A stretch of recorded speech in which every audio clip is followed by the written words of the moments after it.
Ahí. ¿Cuáles son las funciones de estas proteínas integrales? La función de las lamininas y fibronectina es básicamente la misma función, unir los distintos componentes de la matriz extracelular entre sí. ¿Ya? Ya, vamos viendo. Una de las proteínas integrales es unión intercelular. Perfecto. Un ejemplo de unión intercelular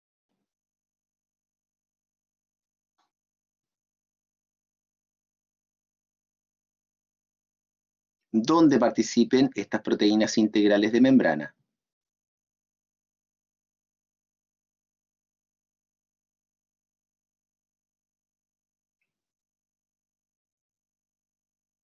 ¿Se cortó?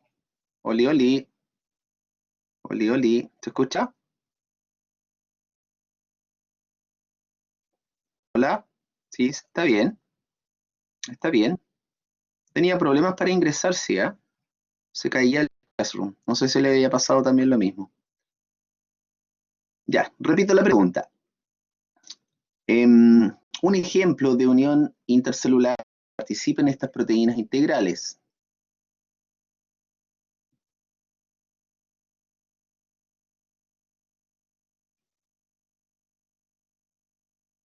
Ya, unión de anclaje, perfecto. Ya, hemidesmosomas, uniones ocluyentes, perfecto. Función de transporte, importante, función de transporte. Función receptores a nivel de la membrana.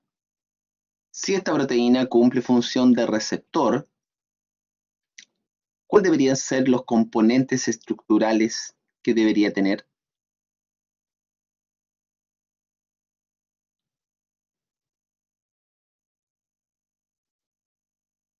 esa proteína? ¿Basta con que solamente sea una proteína transmembrana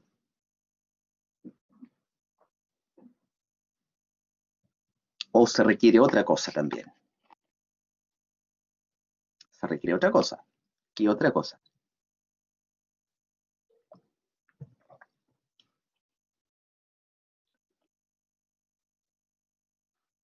Exacto, que presente cadenas de oligosacáridos en su estructura. Aquí entonces, esta proteína que va a tener función de receptor tiene que tener oligosacáridos. Recuerden que los oligosacáridos participan en función de reconocimiento, secreción celular, transducción de señal. Por lo tanto, esta proteína integral debe tener unida una cadena de oligosacáridos para cumplir esa función. ¿Ya? Bien, otra función de las proteínas integrales.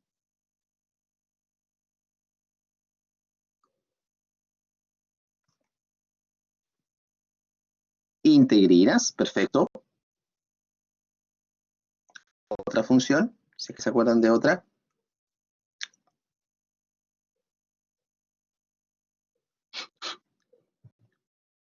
Componentes, bueno, ahí está la función de las integrinas, ¿ya? Em, ¿Tendrán función enzimática? Sí, tienen función enzimática, función catalítica, ¿ya? Por lo tanto, recordar que puede haber hartos tipos de funciones estas proteínas integrales, ¿ya? A ver, exacto. A ver, sigamos. Aquí tenemos, por ejemplo, una proteína integral, una proteína transmembrana. Aquí tengo otra proteína transmembrana que atraviesa varias veces la bicapa lipídica. Por lo tanto, desde el punto de vista estructural, eh, ¿qué me podrían decir de esta proteína en el contexto de la diapositiva que está ahí?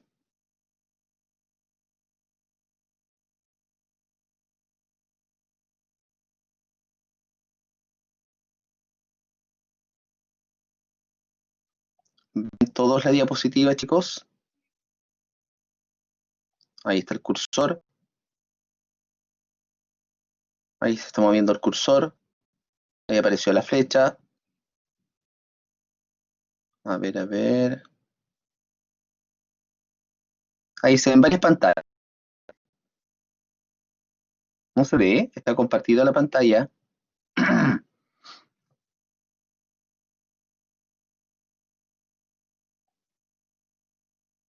¿Se ve? Varias pantallitas hacia el infinito. ¿Sí? Ya. Se pegó. Despéguelo. Ya, ahora se ve la proteína integral. Está con maña el Classroom hoy día de la mañana. Ahí está la proteína integral. ¿La ven todos? Ya, tengo una proteína integral. ¿No se ve? Algunos la ven. Ya, reinicien entonces, vuelvan a entrar. Les doy 2 minutos, chicos. Vuelvan a entrar, a ver, o 3 minutos. Desconéctense, vuelvan a entrar y veamos si pueden observar la diapositiva. ¿Ya? 3 minutos.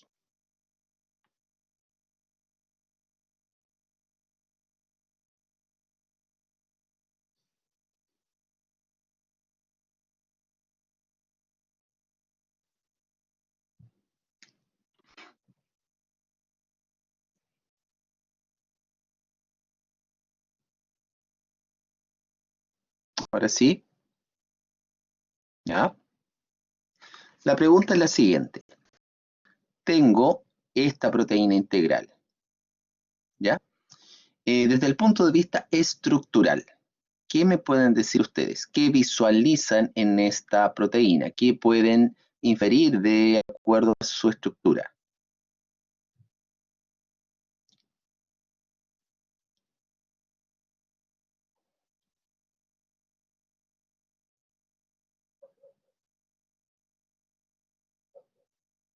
Sí, se está compartiendo pantalla.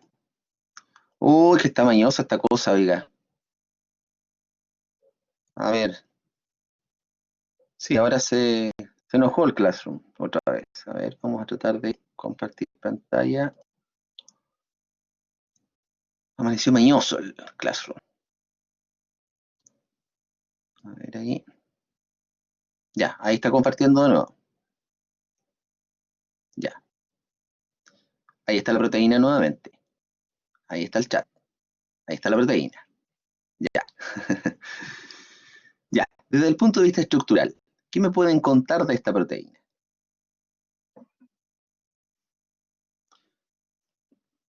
Ya. ¿Qué más pueden visualizar? Es anfipática. ¿Por qué anfipática?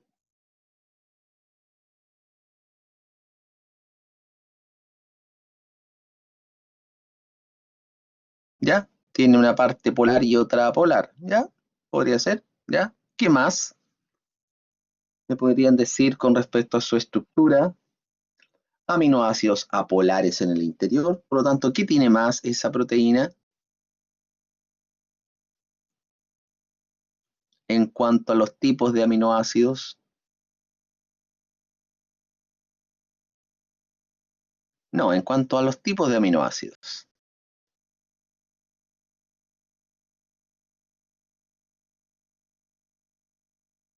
¿Qué más me pueden contar?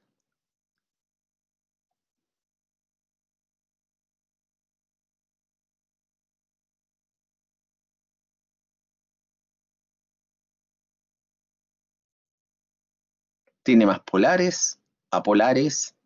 ¿Qué tiene más?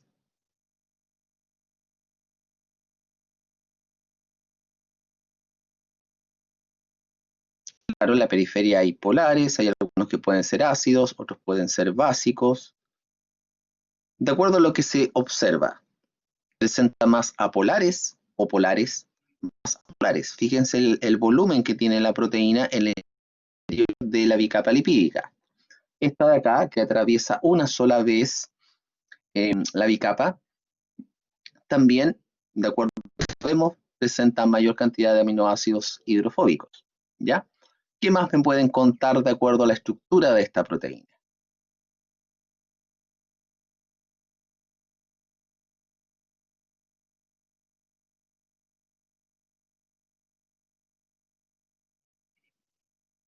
Cuaternaria, dice Camil. A ver qué dicen los demás. ¿Será cuaternaria, terciaria, secundaria?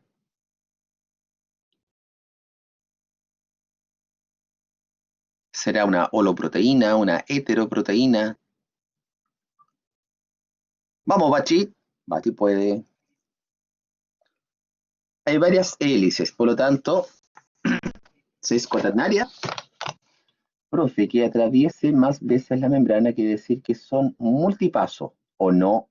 No, eso no quiere decir que sea multipaso.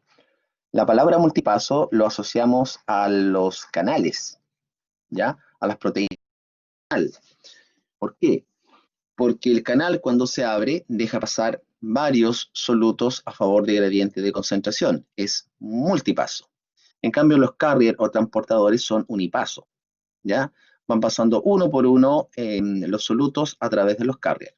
Pero en el caso de las proteínas tipo canal, son multipaso. Pero esto no quiere decir que sea multipaso, ¿ya? El hecho de que atraviese veces no quiere decir que sea multipaso, ¿ya? Quiere decir que presenta varios dominios en la bicapa lipídica.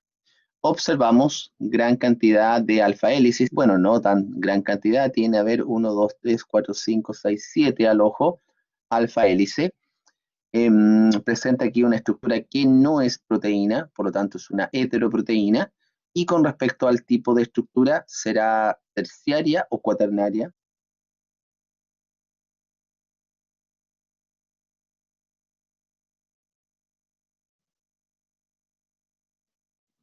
Aquí hay más de una. A ver,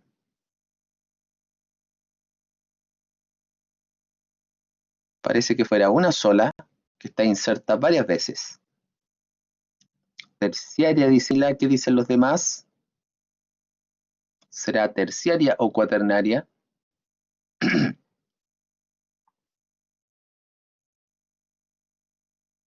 A ver, Tomás. A ver, Martín. Terciaria, dice Martín. Easy, dice terciaria. ¿Qué es el rojo? Buena pregunta. ¿Qué será el rojo? ¿Qué parece esto? No parece aminoácido, es otra cosa. Tiene al parecer una cadena de ácido graso, un elemento adicional. Por lo tanto, es una heteroproteína. Es una glucoproteína. ¿Ya? Es una proteína de estructura terciaria. ¿Ya? Al parecer, así al ojo, tiene una cadena peptídica que atraviesa varias veces la bicapa lipídica. ¿Ok? Esta de acá atraviesa una sola vez. Por lo tanto, esta es una proteína que tiene estructura terciaria y es una heteroproteína. ¿Ya? Función de esa proteína. Función estructural, función metabólica, ojo bioquímico, a ver,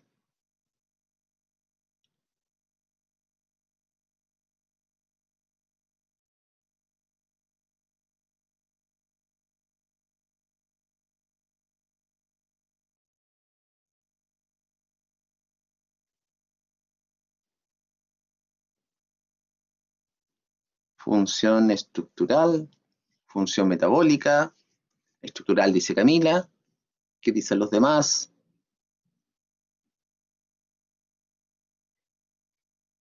Estructural dice Daniela, ¿alguien tiene otra opinión?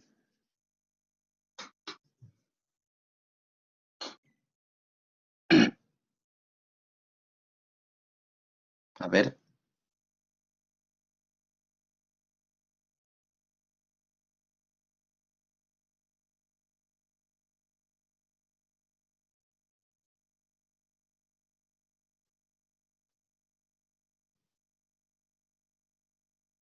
¿tendrá función de soporte estructural?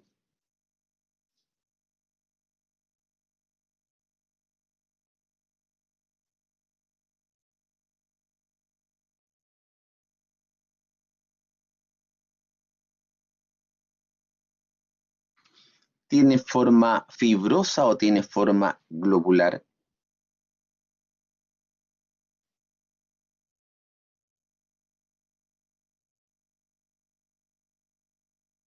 ¿Tiene forma fibrosa? No. ¿Tiene forma globular? Sí. ¿Qué función tendrá esa proteína?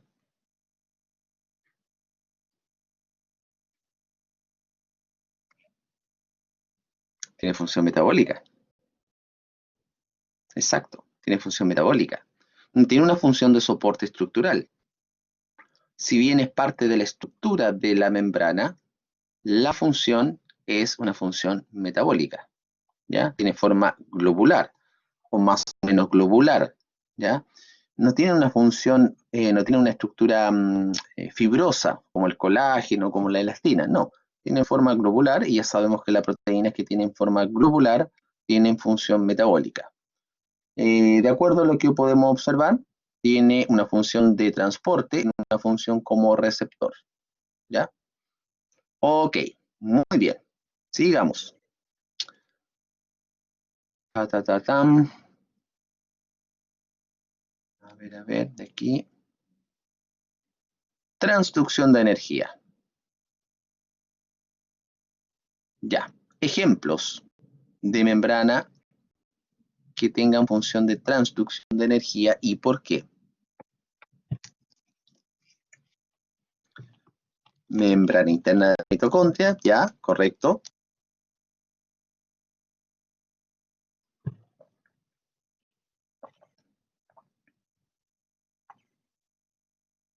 ¿Cuál otra membrana? Membrana del tilacoide, ya. Ahora, ¿por qué la membrana interna de la mitocondria tiene función de transducción de energía? Recordemos. Les indiqué que habían dos membranas, de acuerdo a lo que hemos estudiado, que tienen función de transducción de energía. Como dicen ustedes, Camila dice la membrana interna de la mitocondria, Daniela dice la membrana del tilacoide. Correcto. Ahora, pensemos. ¿Por qué la membrana interna de la mitocondria? Porque de acuerdo a la definición, transducción de energía quiere decir que una forma de energía se convierte en otra forma de energía. A ver, centrémonos en la membrana interna de la mitocondria. Se dice para transformar la energía eléctrica en química, ¿ya? ¿Ok? Pero antes de transformar la energía eléctrica en química, es necesario un proceso o una etapa previa de transducción de energía, en la cual, ¿qué se transforma en corriente eléctrica? La membrana interna de la mitocondria.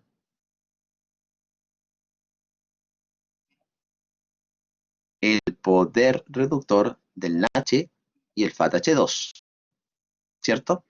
Ese poder reductor se transforma a nivel de la membrana interna de la mitocondria en una corriente eléctrica, en un flujo electrónico.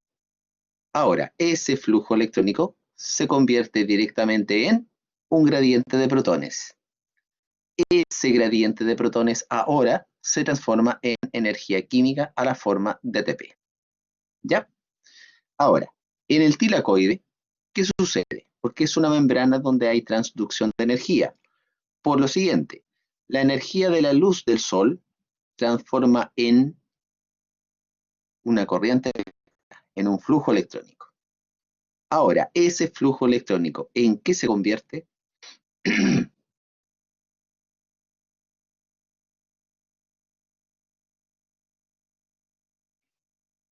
En ATP y en otra cosa, en energía química y ¿en qué más se convierte ese flujo electrónico?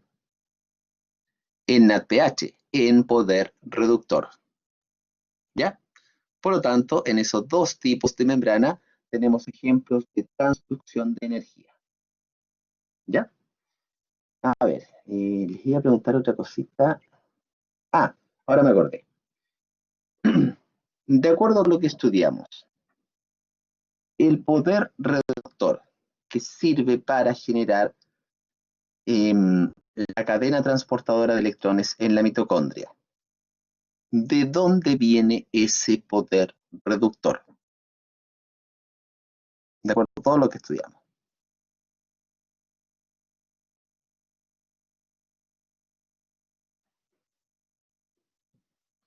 Del ciclo de Krebs, ¿ya?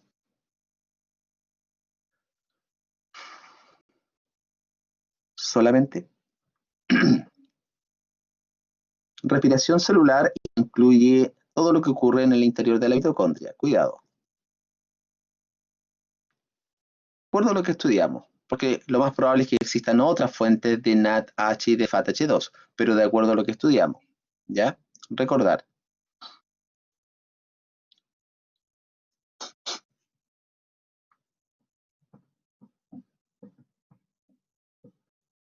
De la glucólisis. ¿Por qué de la glucólisis, Florencia? ¿Se forma poder reductor en la glucólisis? La respuesta es, al unísono, toda sección T01, sí. Se forma NADH. Muy bien. Ese es poder reductor. Ese NADH puede pasar al interior de la mitocondria y se puede ocupar como donador de electrones para el flujo electrónico. Ya. ¿En qué otro proceso que estudiamos también se forma poder reductor?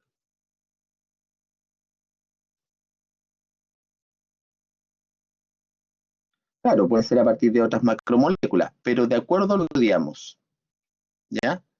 Porque estudiamos algunos procesos metabólicos. Mi pregunta es, en los procesos metabólicos que estudiamos, ¿en qué otro proceso metabólico también se forma poder reductor? Para que recordemos los otros procesos metabólicos. En degradación de ácidos grasos, perfecto, ¿ya? La degradación de ácidos grasos que ocurre en la mitocondria genera poder reductor. Del glicerol, perfecto. Vía el glicerol se degrada vía glucólisis. Y la glucólisis genera piruvato, y ese piruvato después genera poder reductor vía ciclo de Krebs. Exacto, la beta-oxidación de ácidos grasos de cadena corta. ¿Qué otro proceso que estudiamos también genera poder reductor?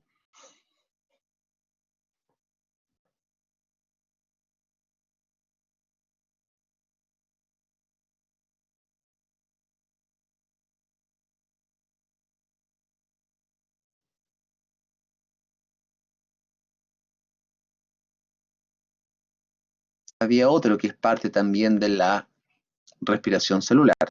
Exacto, la descarboxilación oxidativa también genera NADH, genera poder reductor, ¿ya?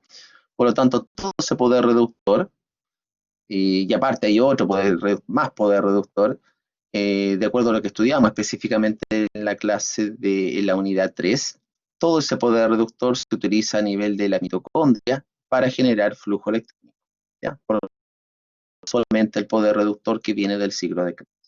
¿Ok? Muy bien. A ver. Ya. ¿Alguna duda de esta clase, chiquillos? De membrana.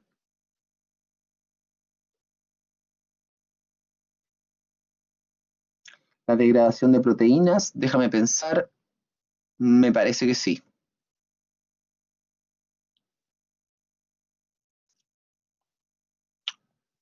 A ver, ¿qué más? ¿Qué más les puedo preguntar de esto? Profe, ¿Sí? yo tengo una duda. Es que no me acuerdo si en clase al final lo vimos, pero no sé si se acuerda de la pregunta de qué pasaría si dentro de la unión este, el citoesqueleto, algo así, reforzando ¿Ya? la placa. La La, respondimos en clase al final. la placa, ¿cuál placa, Dani? Desmosómica, creo Ah, que la era. placa desmosómica, ¿ya? Sí. ¿Sí? Usted había hecho una ¿Sí? pregunta de qué pasa si es que no hubiese estado el citoesqueleto. Ah, claro. Si no está el citoesqueleto unido a la placa desmosómica, si no están los filamentos intermedios, esa unión no está reforzada, ¿ya? Si bien hay una fuerza que tiende a estirar el tejido epitelial, esa unión desmosómica entre las caderinas que están en el espacio intercelular se puede romper.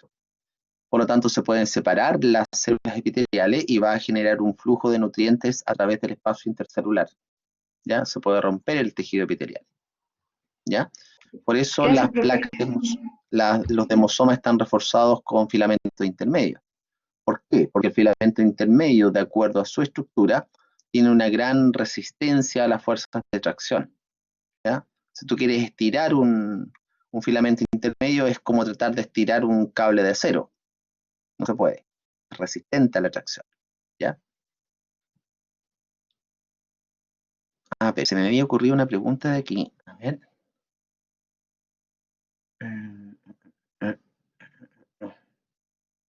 No, eso es más específico, no. No les vamos a preguntar eso. Ya, a ver, pasemos rápidamente a otro punto, transporte. Veamos un poquito de transporte.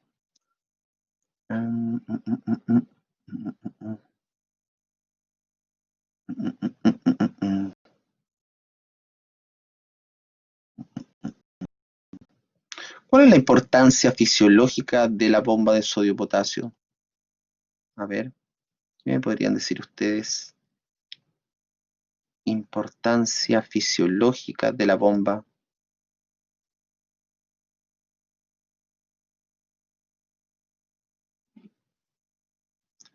Regula concentraciones. Ya, a ver. ¿Por qué regula concentraciones?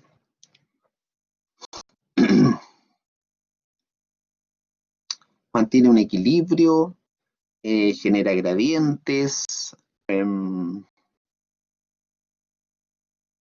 ¿Cuál es la importancia fisiológica de esta bomba?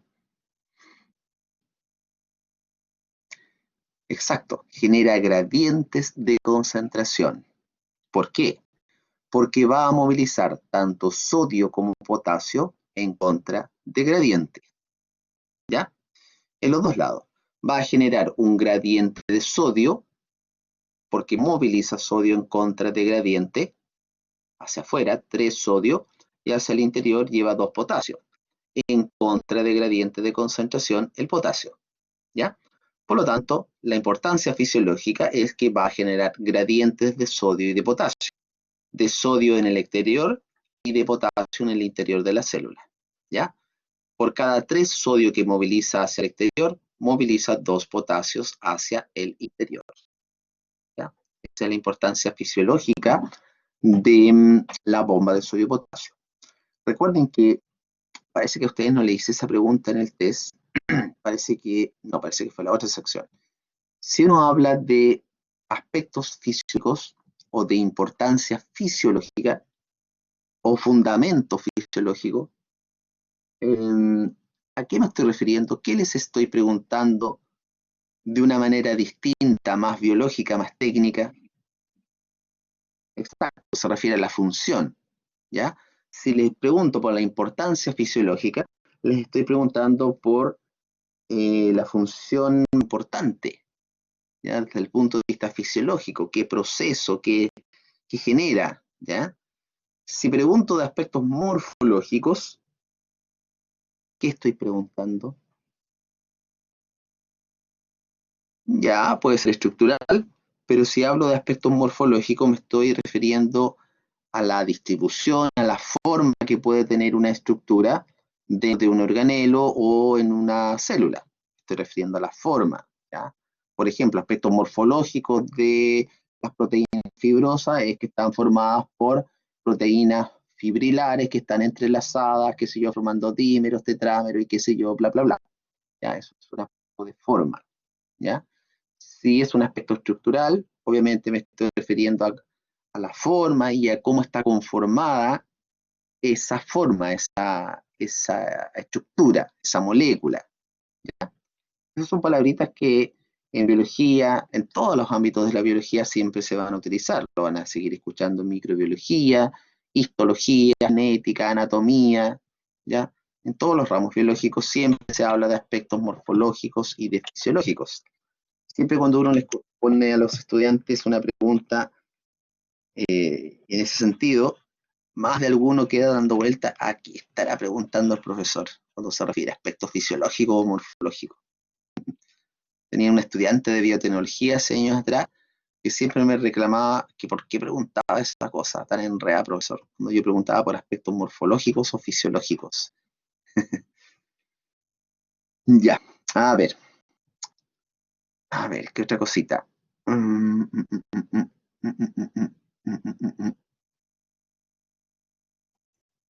Ya, aquí dice el sistema de transporte múltiple integrado. ¿Por qué es un ejemplo de transporte múltiple integrado? ¿Por qué? Hay varios sistemas de transportes y son Exacto. distintos. Hay varios tipos de transporte que están funcionando en forma integrada. Uno depende del otro. ¿cierto? Ya. Veamos entonces esta primera parte de acá. Tengo el enterocito, el tejido epitelial del intestino delgado, ¿ya? Nuestra célula modelo de la unidad 3.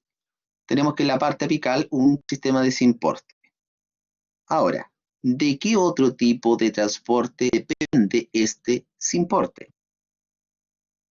Para funcionar este simporte sodio-glucosa depende de otro tipo de transporte. ¿Cuál es ese otro tipo de transporte? De la bomba. ¿Cuál bomba? ¿O depende de GLUT? Depende de la bomba de sodio-potasio, ¿cierto?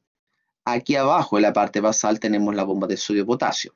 ¿Qué hace la bomba? De acuerdo a lo que les dije anteriormente, la importancia fisiológica es que va a generar gradientes, ¿cierto? Va a generar un gradiente de sodio en el espacio extracelular, va a concentrar sodio acá y va a concentrar potasio en el interior de la célula. Por lo tanto, tiene que estar sacando el sodio del interior de la célula. Cuando saca sodio, vamos a tener baja concentración de sodio en el interior. Por lo tanto, el sodio puede entrar al enterocito. ¿Ya? Si entra el sodio al enterocito, puede funcionar el simporte. ¿Por qué puede funcionar el simporte? Porque el Pregunta. sodio al pasar a favor del gradiente, la glucosa aprovecha de pasar en contra del gradiente, gracias al Exacto. sodio. Gracias al sodio. ¿Y por qué gracias al sodio? Porque el paso de sodio facilita el paso de glucosa en contra. Aprovechan la Claro, misma energía cinética. exacto, porque se genera una energía cinética, ¿ya? Cuando pasa este sodio rápidamente a favor de gradiente, esa energía cinética facilita el paso de glucosa en contra de gradiente, ¿ya? Lo mismo sucede en la ATP sintasa. Cuando pasan los protones a favor de gradiente rápidamente por la ATP sintasa, se genera una energía cinética que es capaz de generar ATP a partir de ADP y fosfato inorgánico, ¿ya? Entonces, el mecanismo es similar. Ahora, entra la glucosa. Ahora, ¿de cuál mecanismo de transporte depende del simporte? ¿Cuál mecanismo de transporte depende de este simporte? Que GLUT4 puede activarse porque GLUT4 se activa cuando detecta que hay glucosa dentro del enterocito. Exacto. Muy bien. ¿Ya? Por lo tanto, si tenemos una alta concentración de glucosa en el interior del enterocito, vamos a generar un gradiente de glucosa en el interior, lo cual va a facilitar el funcionamiento del transportador GLUT.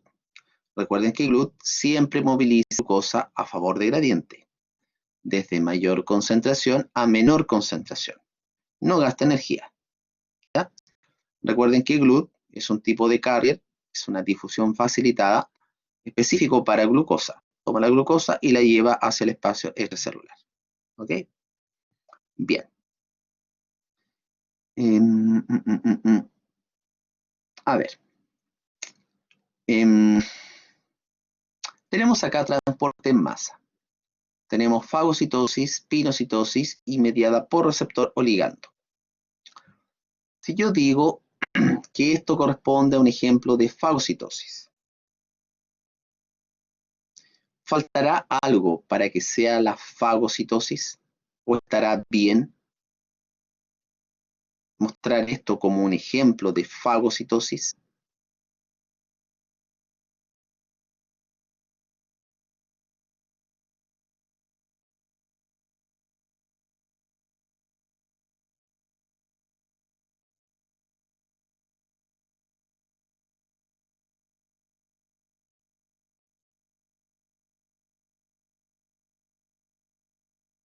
¿O faltará otra cosa para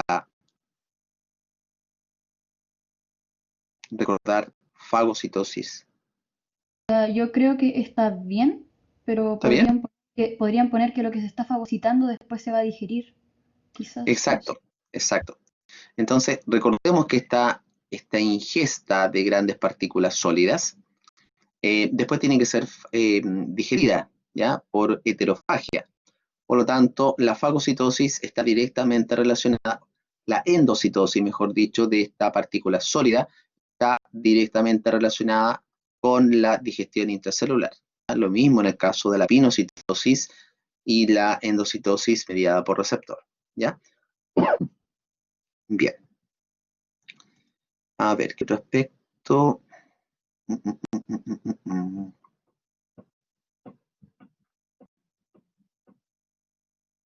¿Dónde se formó esta vesícula de secreción? ¿En qué parte de la célula?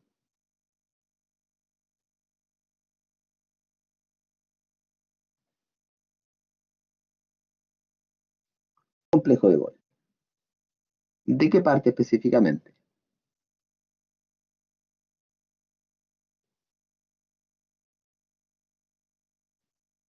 Cara atrás. Ya. Salió cubierta con COP2, COP1, clatrina. ¿Con qué salió cubierta inicialmente esta vesícula? Cuando salió de la cara trans del Golgi.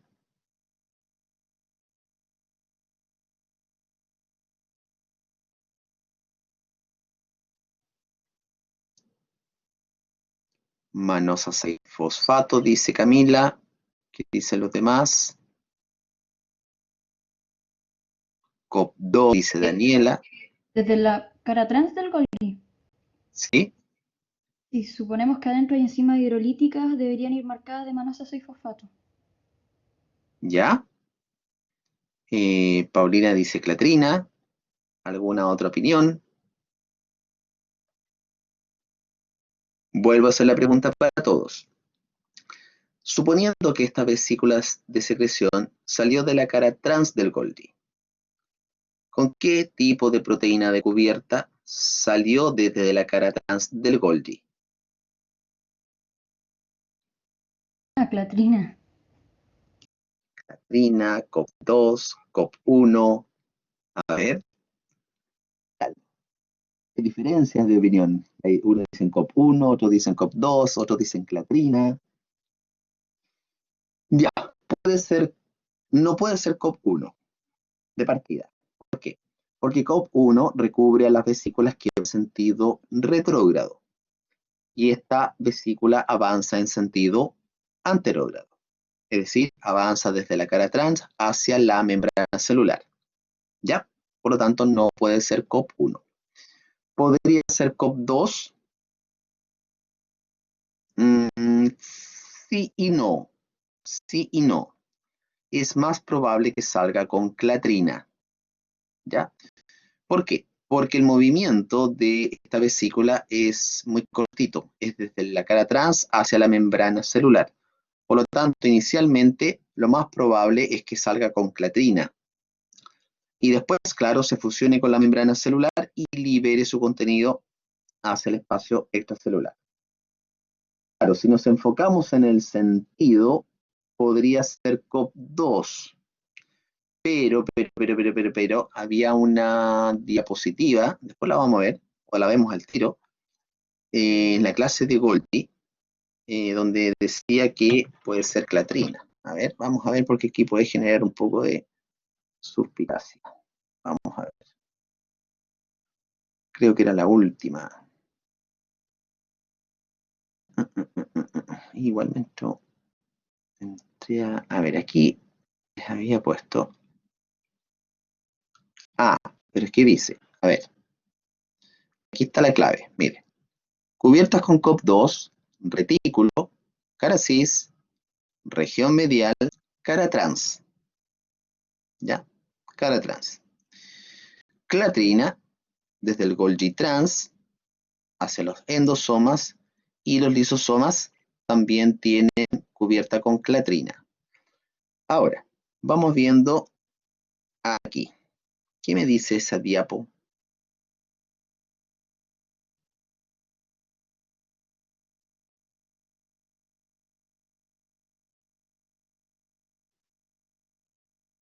Dice varias cosas. Muchas cosas. Pero en el contexto de lo que estamos hablando, de la clatrina y de la COP2. Mire, aquí tenemos esta vesícula que va a formar lisosoma primario. Esta está cubierta con clatrina, esas cositas que se ven ahí como en lado rojo, es clatrina. Esta otra vesícula que está acá no es un lisosoma primario, pero también va cubierto con clatrina, ¿ya? Esta es una vesícula secretora. Por lo tanto, esta vesícula secretora es la que está en la diapo de exocitosis. Al principio está cubierta con clatrina, ¿ya?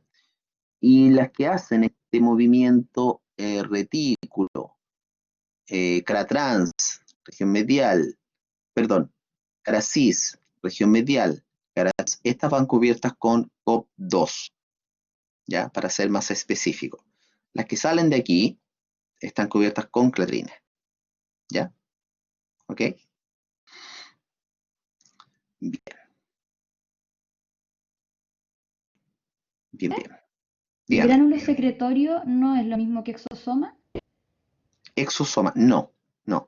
En el caso del gránulo secretorio, es todo esto. El gránulo de secreción es como una vesícula secretora. Y en el caso del exosoma, son pequeñas vesículas que están en el interior de cuerpos multivesiculares de tamaño reducido, que se liberan al espacio extracelular, ¿ya? Como exosomas, ¿ya?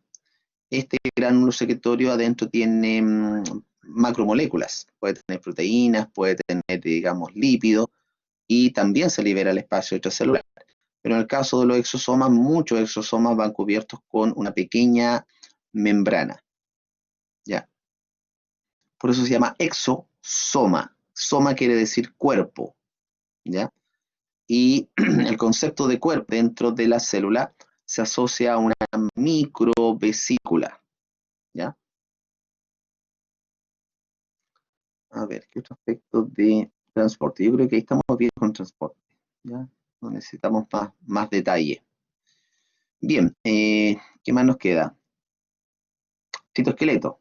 Vamos al citoesqueleto. Ya.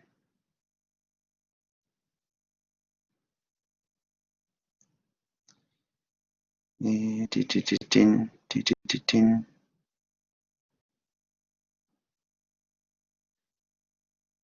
Hacemos lo siguiente. La clase pasada sí ya habíamos repasado todo lo de transporte y ¿Sí? citoesqueleto. Ah, ya. Déjame hacerle una pregunta de citoesqueleto. Bueno, a lo mejor se las hice ya, pero a lo mejor se la hice en la otra sección. Ya, tengo un enredo de las preguntas. Em, a ver, déjeme pensar la pregunta.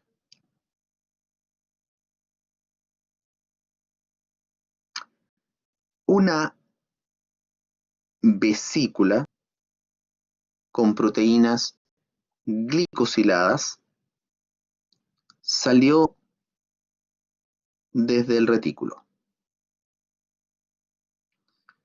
Sin embargo, después de un tiempo, se encontró que gran cantidad de este tipo de vesículas estaban distribuidas en el citosol de la célula. ¿Por qué?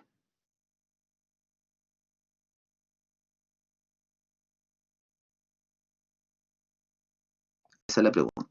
A ver, ¿cuál sería la respuesta o cuáles serían las posibles razones que creen ustedes Porque que explican eso? existen ribosomas libres que se encuentran en el citosol y otros que tienen que pasar por el Golgi para ser más específicas. ¿Ya? Entonces es normal encontrar proteínas en el citosol. En el Creo que no citosol. entendí bien la pregunta. Ya, repito la pregunta. Una vesícula, no, varias vesículas cargadas con proteínas glicosiladas salieron desde el retículo. Después de un tiempo, se encontró que esas vesículas estaban distribuidas aleatoriamente en el citosol de la célula. ¿Qué creen ustedes? ¿Será normal? ¿Habrá fallado algo? ¿Cuál es su Quizás opinión? falló el plegamiento de una proteína y después como hubieron varios intentos y no se lograba el plegamiento, fue enviada al citosol y actuó el ¿Ya? proteosoma y ¿Ya? destruyó las proteínas mal plegadas y según los requerimientos de la célula, esas proteínas se pueden reutilizar y quedan como ribosomas libres. Interesante. Interesante la opinión de Camila. A ver qué opinan los demás. ¿Están de acuerdo? Esta es una pregunta de comprensión.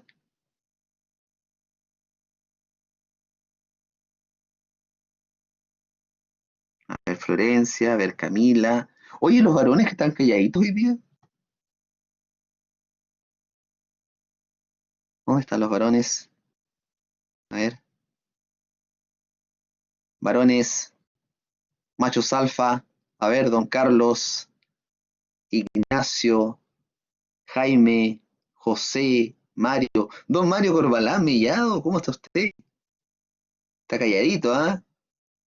A ver, don Mario Corbalán Mellado, ¿cuál sería su opinión?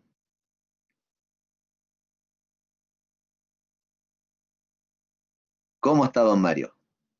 A ver, don Mario, hable ahí, usa el micrófono. Chiquillas, les presento a Mario Corbalán.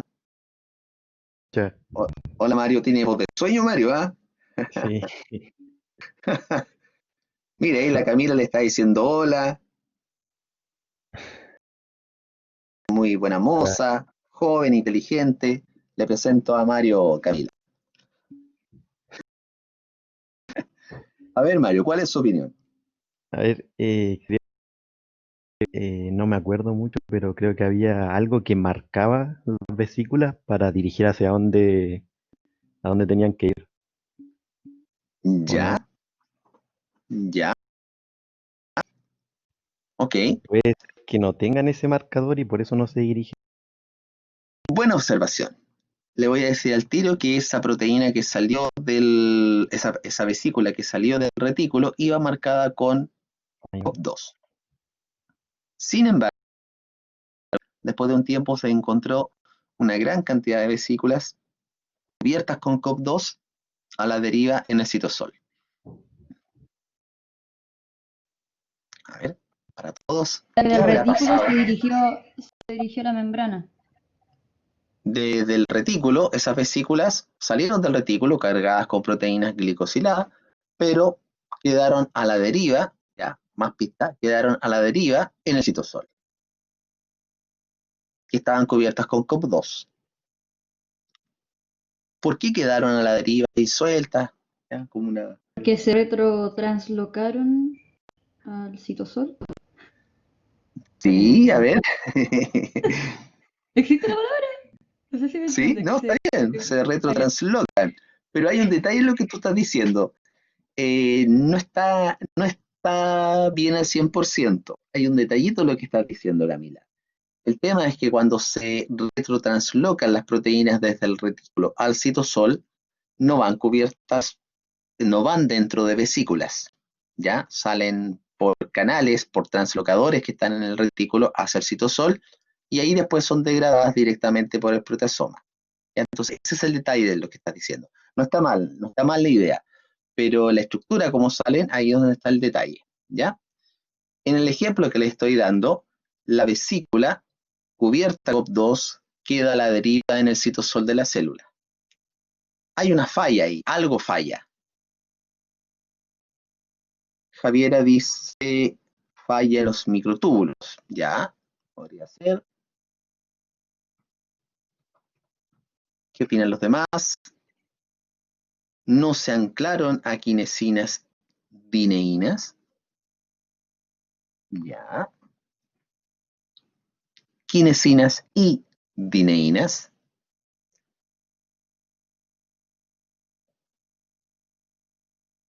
¿Otra opinión?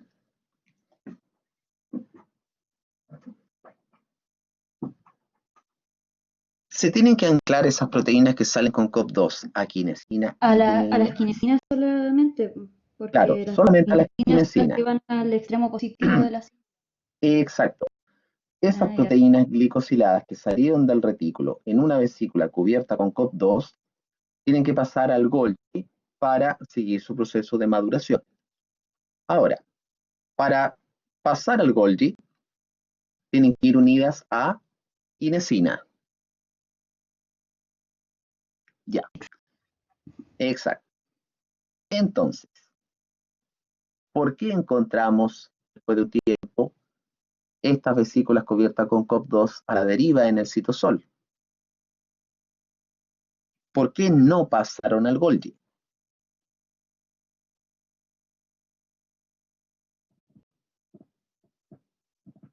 Porque también las quinesinas pueden movilizar desechos de la célula, quizás.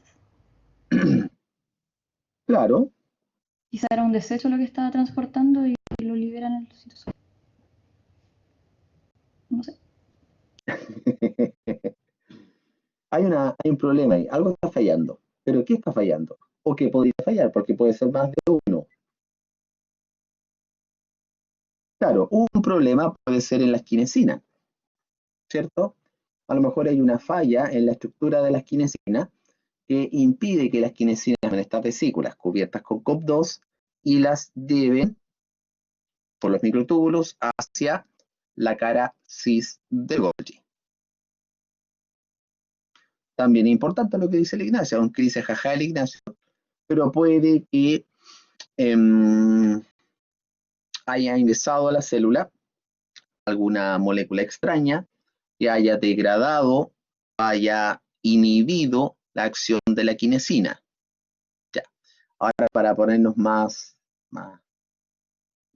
biólogos celulares y moleculares, a lo mejor hay un problema en el gen que transcribe para la quinesina. Ya. ¿Y cuál podría ser otra razón?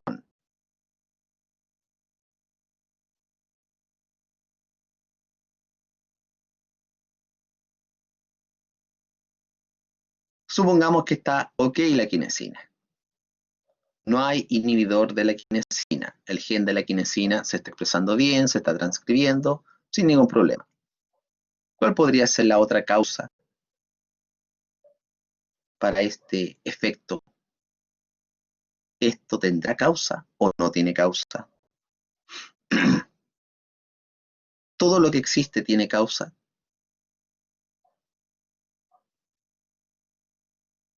¿O hay algo que no tenga causa? Estamos poniendo filosófico. Todo tiene causa, pero no se ha descubierto todo, entonces Claro, todo tiene un porqué. De aquí a saber el aunque, porqué es otra cosa. claro, aunque dicen que hay algo que no tiene causa, que es solamente efecto en sí. Estoy poniendo ya más filosófico. La Javiera puede ser que ella en la proteína de cubierta COP2 venga con Que la algún Javiera problema. no tenga causa. A No. ver, ¿qué dice la Javiera? Fallo en la proteína de cubierta. Ah, ya, proteína de cubierta, ya. Puede ser, puede ser, puede ser, ¿ya? Pero supongamos que la proteína de cubierta está ok. No hay problema en la proteína de cubierta. Ampliar su mente, ampliar conciencia biológica celular. No, está bien eso que dicen ustedes, ¿ya? Que sea un problema en la COP2, puede que sea un problema en la quinesina, ¿ya? Em, También, y de hecho yo estaba pensando que el problema puede ser también a nivel de los microtúbulos, ¿ya? Puede que no estén polimerizándose correctamente los microtúbulos o simplemente que esté inhibida la polimerización de los microtúbulos, ¿ya? Entonces, ahí tenemos otra razón, otra causa, ¿ya? ¿Quiere que mi cerebro explote? No, no quiero que su cerebro explote, quiero que su cerebro eh, eche a andar las sinapsis, las interacciones neuronales, y quiero que piense que todo tiene causa, salvo una cosa dicen que no tiene causa. Según los físicos, dicen que el Big Bang no tiene causa. Danger. Hay que preguntarle a los físicos, sí. Ya, pollitos, ¿qué hora es? Ya, estamos bien. Pregunta de comprensión de análisis. A ver, ¿qué otra cosa? Y vamos hacia la causa. Somos solamente efecto. El Big Bang solamente es efecto en sí, no tiene causa, dicen los físicos. Danger. Otros dicen que el pasado y el futuro no existen. Todo es un eterno presente. Que futuro y pasado son solamente una ilusión de este universo. A ver, mis estimados chiquillos, recordemos, bachifísicos, bachifilósofos. A ver, tenemos aquí la cara cis del Golgi, la región medial, la cara trans. ¿Ya? Ahora, ¿qué procesos específicos relacionados con la maduración de las proteínas están ocurriendo aquí? Partamos del retículo.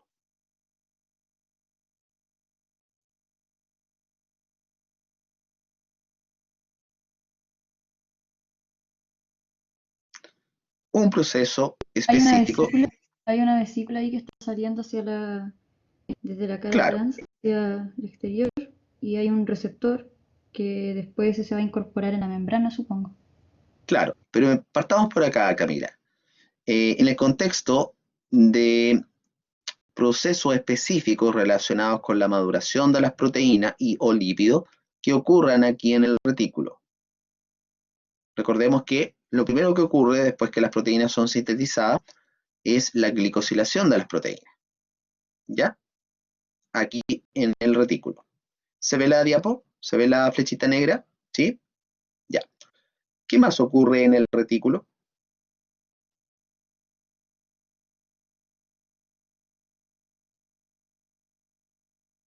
Distribución.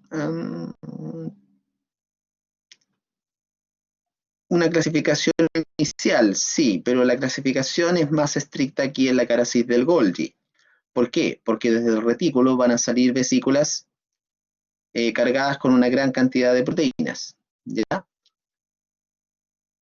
Aparte de glicosilación, ¿qué más ocurre en el retículo? No lo olviden.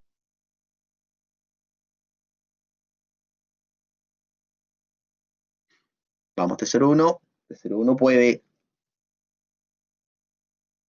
empaquetamiento. ¿Empaquetamiento te refieres con empaquetar la proteína en una vesícula, Ignacio? ¿Sí? Ya, ok, pero mi pregunta es un poquito más específica en el sentido que pasa con la proteína o las proteínas. La respuesta es muy sencilla, ustedes lo saben. No, no proteólisis. Son plegadas, exacto. Después de la glicosilación, las proteínas son plegadas por la acción de las chaperonas, ¿ya? Hay un plegamiento aquí de la proteína, ¿cierto? Hay un control de calidad. Si la proteína no se puede plegar, nuevamente se trata de plegar, y si no se puede plegar, ¡pum!, al citosol y se destruye. Ya. Ahora, ¿habrá formación con respecto a la proteína? ¿Habrá formación de enlaces iónicos en la estructura de la proteína?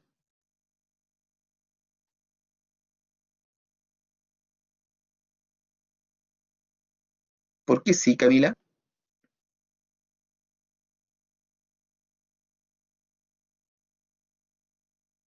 Las chaperonas ayudan al plegamiento de proteínas y pueden plegar los enlaces disulfuro o interacciones, o sea, las interacciones, y eso provoca interacciones.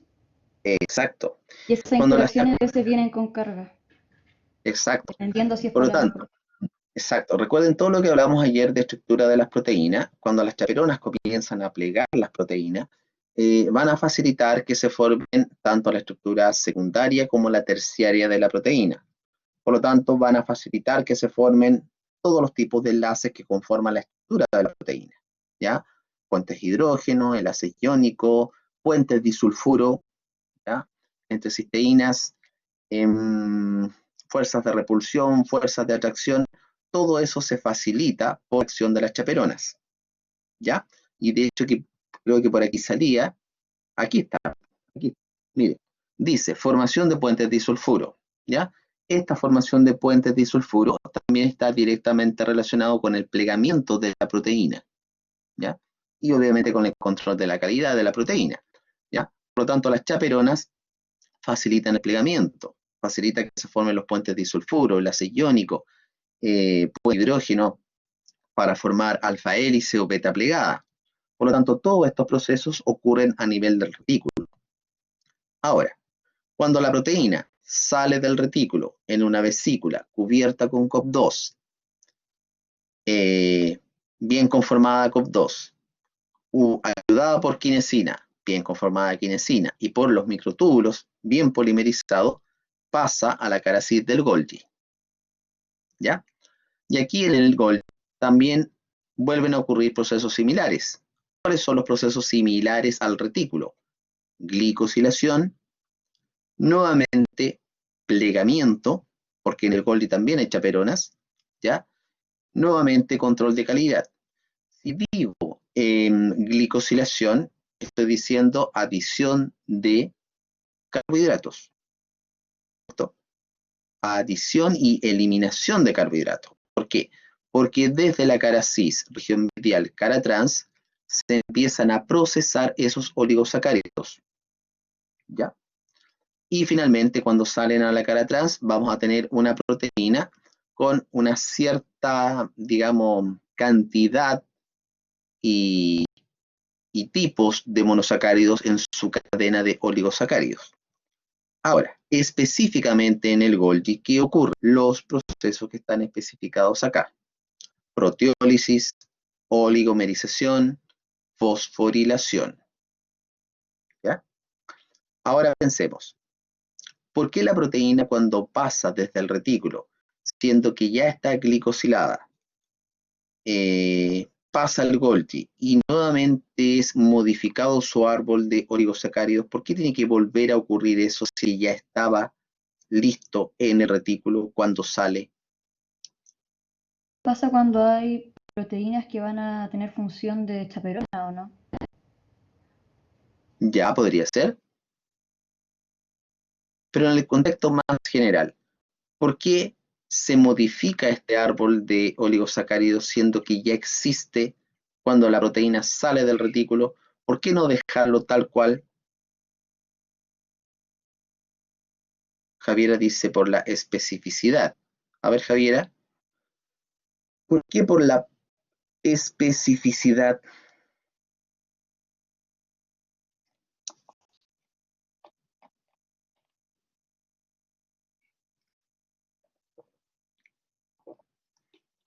Exacto, para darle especificidad a la proteína. Si bien las proteínas ya vienen glicosiladas, esta glicosilación es inespecífica. Cuando es glicosilada, se sacan y se vuelven a agregar monosacáridos a su cadena de oligosacáridos, aquí se establece la especificidad de la proteína. ¿Para qué? Para que finalmente sea destinada desde la cara trans al sitio donde finalmente va a cumplir su función. ¿Ya? Ahora, quiero que me den un ejemplo específico de, a ver cómo plantear la pregunta, un ejemplo específico de modificación de los oligosacáridos que ocurre aquí en el Golgi.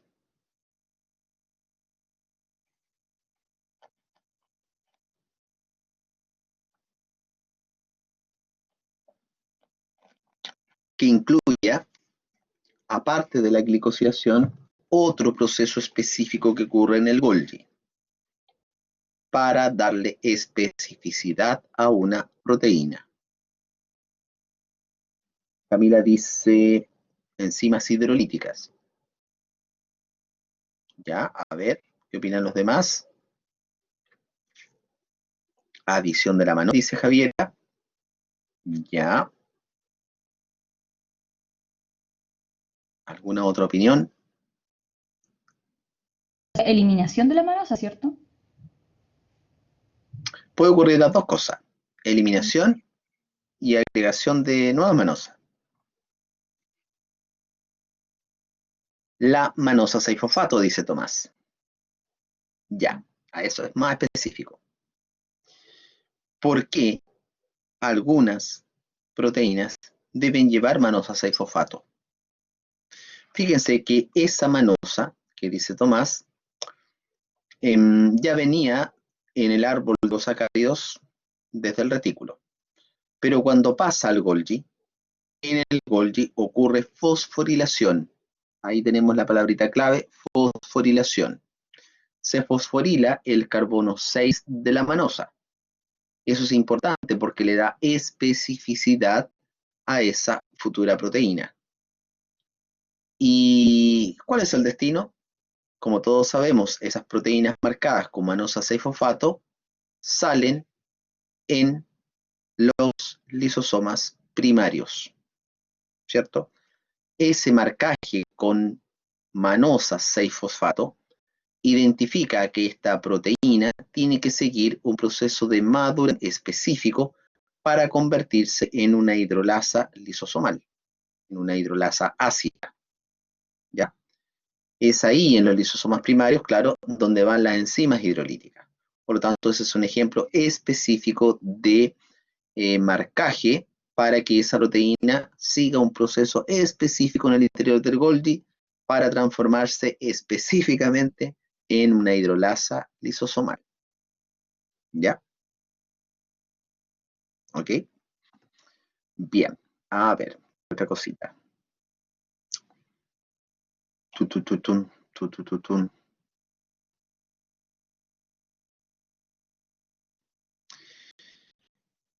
Se observó en una célula una acumulación de grandes vesículas con gránulos de secreción,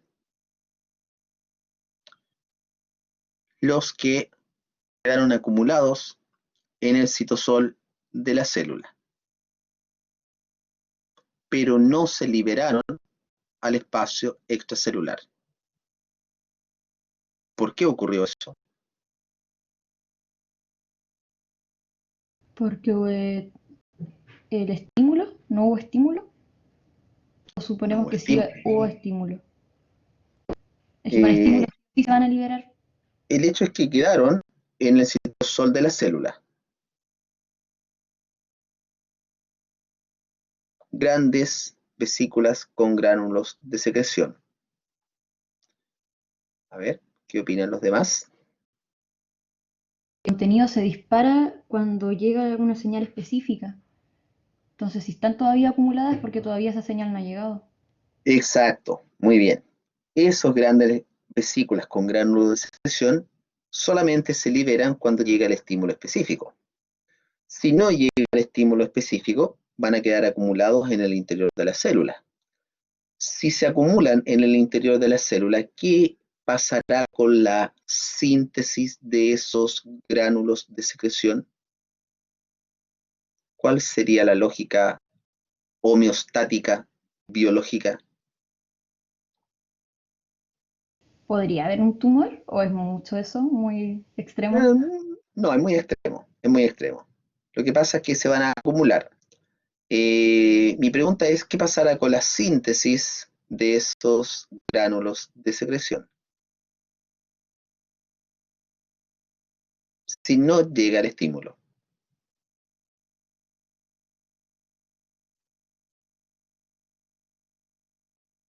La respuesta es muy fácil.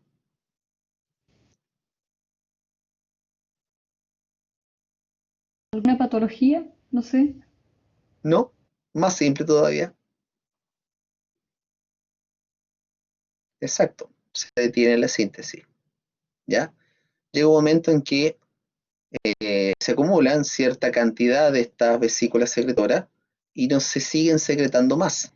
porque hay una acumulación de proteína de vesícula secretora. Por lo tanto, todo lo que es síntesis se detiene. Y obviamente la maduración de esas proteínas secretorias se detiene a nivel del Golgi. ¿Para qué ocurre eso? Para evitar que se sigan acumulando. Tan simple como eso. Porque si se siguen acumulando, eso va a interferir con las funciones vitales del citosol. ¿Ya? Por lo tanto, tan simple como eso, se detiene su síntesis. ¿Ya? Bien, chiquillos. Bien. Estamos entonces. ¿Qué hora es? 12:21. Profe, pero ¿Alguna pregunta? la vía secretora Dígame. constitutiva, esa no se puede detener, ¿cierto? Esa sigue funcionando, porque como es constante constitutiva, las vesículas, recuerda que se están liberando de forma constante. Ahí está. Ahí. Pero estos gránulos de secreción se van a ir acumulando, siempre y cuando no llegue el estímulo. Si no llega el estímulo, se van a acumular hasta cierto punto. No se van a seguir acumulando, acumulando, acumulando, sino va a reventar la célula. ¿Ya? Por lo tanto, se detiene síntesis a nivel del retículo. Y es Se más, detiene fácilmente como algo normal de la célula. Se es algo puede detener. normal. Eso es un Ah, mecanismo de regulación genética. Se va a detener la expresión del gen para esta proteína secretora. No hay expresión del gen, no hay formación de ARN mensajero, no hay síntesis a nivel del retículo, no hay maduración a nivel del Golgi. ¿Ya? Por lo tanto, van a quedar acumulados un número finito de gránulos de secreción. Supongamos 1000. Cuando hay 1000, ya no se siguen sintetizando más. ¿Hasta cuándo? ¿Hasta cuándo T01? ¿Cuándo se vuelve a estimular la síntesis de estos gránulos de secreción? cuando llega el estímulo. Cuando llega el estímulo. Cuando llega el estímulo, se liberan, ¡pum! Y se vuelve a activar la síntesis de esa proteína secretora. Ya. Bien, chiquillos, estamos por hoy. Nos reencontramos entonces el próximo viernes a las 14:40 horas. Un abrazo, cuídense, que les vaya bien en todas sus asignaturas. Bye, bye. Chau, chau.